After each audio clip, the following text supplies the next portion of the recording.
The front of your garment looks splendid, but what about the inside? Not so much on the inside. Here's how to fix it.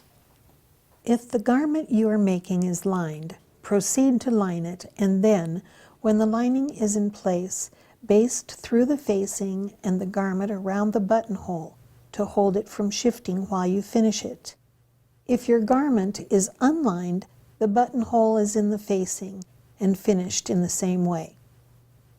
Cut a small slit in the facing that follows the center slit in the buttonhole.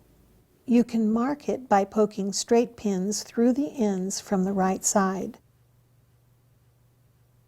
Roll the raw edges under and sew them with invisible applique stitches to the wrong side of the buttonhole. Repeat this for each of the buttonholes.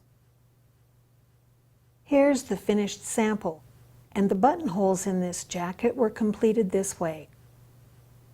You can also cut the slit like a rectangle and hem it around the buttonhole on the wrong side if you like the shape better.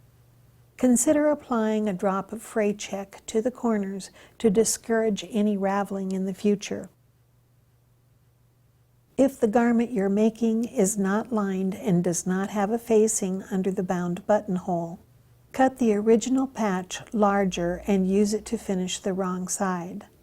Secure it to the lips from the front side. Sew the pressed lip pleats together and then applique the edges to the garment.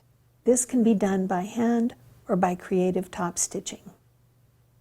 These buttonholes will last your garment's lifetime.